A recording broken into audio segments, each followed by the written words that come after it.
आप बहनों को खाने पकाने का तजुर्बा बहुत ज़्यादा अच्छे तरीके से होता है।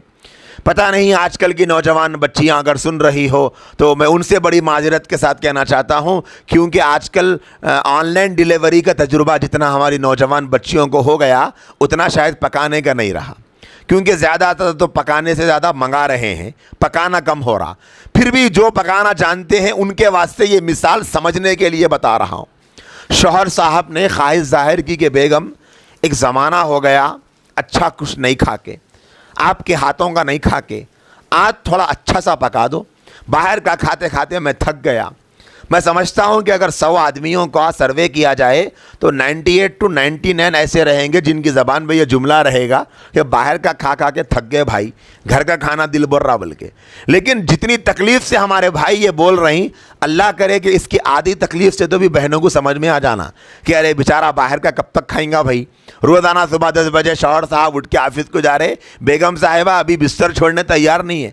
ऐसा महसूस हो रहा कि बिस्तर के उन्होंने कसम खा ली है, जब तक शौहर साहब बाहर नहीं निकलेंगे घर के, मैं कमरे के बाहर इसने निकलती बोल के।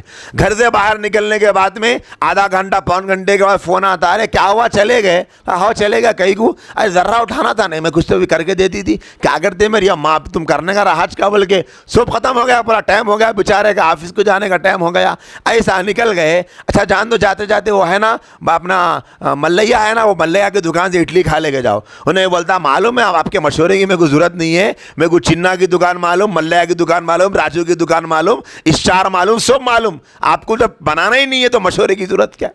ऐसी चल रहा तकरीबन जगह। अल्लाह ताला हमारी इन बहनों को भी सही समझ अता फरमाए कि आदमी के दिल का रास्ता आदमी के मुंह से पहुंचता है। बड़े लोग बताए, तजुर्बेकार लोग, कि जो बीवी अपने शौहर को खुश करना चाहती है तो उन्हें सजना संवरना, मेकअप करना, श्रृंगार करना, तैयार होना, पोजा मारना, स्टाइल मारना वो बाद में सीखना, पहले पकाना सीखना।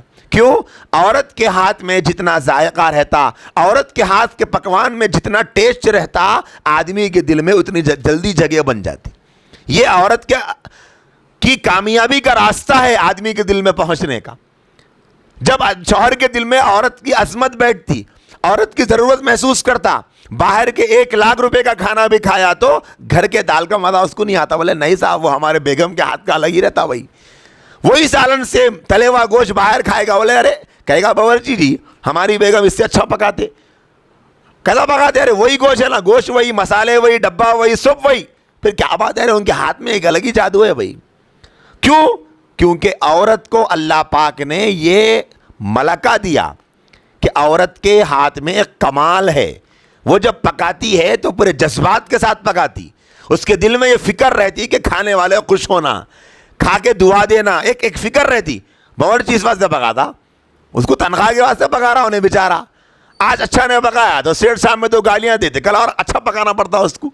लेकिन ये जो मोहब्बतें आज ऑनलाइन में ढूंढ रहे हम लोग, मोहब्बतें ऑनलाइन में नहीं है मेरी बहनों, मोहब्बतें तो हाथ के पकाने में है। मेहमान आ गए, ला लो पार्सल ला लो, एक 50 पार्सल ला लो, 25 पार्सल ला लो, फैमिली ला लो, हंडी ला लिए, खा लिए, चले गए। लेकिन पूछो अपनी नानियों और अपनी दादियों को, अगर वो जिंदा है, कि आपकी जवानी में आपके घर में मेहमान आता था तो क्या आप क्या खिलाती थी? वो कहती थी कि हम दाल खिलाते थे, हम चटनी खिलाते थे, हम प्याज का सालन गुड भी बना देते थे, टमाटे का बना देते थे, भाजी बना देते थे, फल्ली बना देते थे। आप लोग रोजाना बकरे का गोश्त नहीं खाते थे? अरे दीवाने बातें करती क्या माँ, बकरा देखे भी कहाँ थे वो ज़माने में, इतना आसान था क्या? मुर्गी रोज नहीं खाते थे? अरे मुर्गी कभी कभी खाते थे, हम तो दाल चटनी पे गुजारा करते थे। तो फिर मेहमान आपके घर को आते रहते होंगे ना? अरे आते थे क्या? आते तो थे अपनी खुशी से और जाते थे हमारी ज़बरदस्ती से। हम तो जाओ जाओ नहीं बोलते थे, हम रहो रहो रहो रहो बोलते थे ज़बरदस्ती को। लेकिन हम रहो बोल के ज़बरदस्ती कर रहे तो उन्हें ज़बरदस्ती करके जाते थे। नहीं आपा बस से 8 दिन रह गए और कितना रहना, 3 दिन रह गए और कितना रहना, 15 दिन हो गए और कितना रहना। किसी घर में शादी रहती थी, 1 महीना पहले से मेहमान आते थे और क्या पकता था? सादा सीधा पकता था, लेकिन उसमें मोहब्बतें थी। क्यों? सब मिलजुल के करते थे, सब मिलजुल के पकाते थे, सब मिलजुल के खाते थे। एक ही पापड़ और अंडे में सब तोड़ तोड़ के खाते थे, मजा आता था। आज 5 बेटों को 5 अंडे भी तल के दिए तो ना मोहब्बत है ना मजा। वजह क्या है? वजह यह है कि वो जो तरीका था, हमको जो मिला था हम वो छोड़ दिए। तो मैं असल बात ये कर रहा था, खाने पीने का तस्करा मैंने कर रहा था कि शौहर साहब बोले कि बेगम बहुत अच्छा खाना दिल भर रहा, एक बेहतरीन तरीके की आज शाम में बिरयानी बना दो, आपके हाथों की नहीं खा के वो ज़माना हो गया। बोले क्या कहीं की खाते जी? बोलो चिकन की, मटन की। मैंने नहीं, आप जो बनाते बनाओ, ला लो, आप सामान ला के दे दो, मैं पका देती हूँ। बोले उन्होंने गए, सामान लाए, हरा मसाला लाए, दही लाए, जो जो लगता सब ला के घर में दे दिए बेगम को। बोले बेगम शाम में आता हूँ 7 बजे, आप रेडी रखो। बोले आप जाओ, टेंशन न लेकर चले गए शौहर साहब। दोपहर का टिफ़िन खा लिए या जो भी खाना था खा लिए, और फिर 4-5 बजे फ़ोन करे बेगम को, क्या बेगम शाम में बिरयानी? अरे आप आ जाओ जी, बिरयानी देखो आप कैसा बेहतरीन आपके हाथ से मैं पकवान कर रही हूँ आज। शौहर साहब शाम में मगरिब के बाद या फिर 7 बजे ईशा के बाद जो भी टाइम पे घर को आना है आए। तो आने के बाद आप और करे होंगे, बहनें तो यहाँ बैठी हुई है, जब घर में क्या है कुछ अच्छा पकवान होता तो घर का एक लुक ही अलग रहता, गड़बड़ गड़बड़ हलचल हलचल दिखते रहती, थोड़ा महक आती, खुशबू आती। तो शौहर साहब आके घर में बोले क्या बात है, कुछ दिख रहा ही नहीं, कुछ माहौल नहीं दिख रहा अच्छे पकवान का। बहरहाल बोले क्या हुआ बेगम? अरे आप जाओ फ्रेश हो जाओ, मैं निकालती हूँ। चलो बहरहाल खाना खाने का वक्त आया, बेगम दस्तरखान बिछाए, शौहर साहब आके बैठे, खाना निकाला गया, सालन निकाला गया, तो देखे तो बिरयानी की खुशबू ही नहीं आ रही। अब उसके बाद जब हटा के देखे तो शौहर साहब को मालूम है बेगम को कि इन्हों जो है जो बैगन का जो सालन रहता वो शौक़ से नहीं खाते, बोल के तो एक कटोरे में बैगन का सालन बना के रखे हुआ है।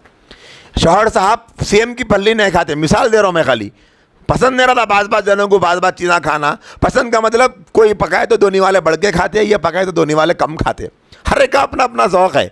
तो उनको मालूम बीवी को सेम की पल्ली नहीं खाते, तो सेम की पल्ली बना के रखे बड़े कटोरे में, एक कटोरे में बैगन का सालन बना के रखे और एक कटोरे में बुड़मे का सालन बना के रखे। शौहर साहब 3 सालाना भी नहीं खाते। अब शौहर बोले ये क्या है बेगम, गोश्त ला के दिया था ना, गोश्त ये गुड़ में कब बन गए? गोश्त ला के दिया था बैगन में कन्वर्ट हो गया, गोश्त क्या तो भी है ये? बोले नहीं जी आप तो बोले थे बनाओ बोल के, लेकिन मेरा दिल ये बोला कि आप ये खाओ, आज आपको मैं ये खिला के खुश करना चाह रही हूँ। तो क्या शौहर खुश होता भाई? शौहर खुश कहाँ से होता? शौहर बोलेगा मेरी बेगम मेरी प्यारी, मैं आपको बोला कि मैं ये खाना चाह रहा हूँ, ये खा के खुश होता हूँ। आपका काम ये था कि आप मेरे को ये देना था, लेकिन आप ज़बरदस्ती के मेरे पे मुसल्लत हो जा रही हैं। आप ये बोल रहे हैं कि नहीं नहीं मैं आपको जो खुश करने का तरीका है वैसा तो नहीं करती, मैं जैसा चाह रही हूँ आप वैसा खुश हो जाना बोल रहे हैं। तो क्या ये सही तरीका है मोहब्बत के इजहार का? शौहर समझेंगे, शौहर ये बोलता है मेरी बीवी को मोहब्बत ही नहीं है, कहीं को मोहब्बत रहती थी यार, बोलो तो बात सुनती थी मेरी। हर कोई बोलता, हर आदमी बोलता, हर इंसान मानता है ये बात को।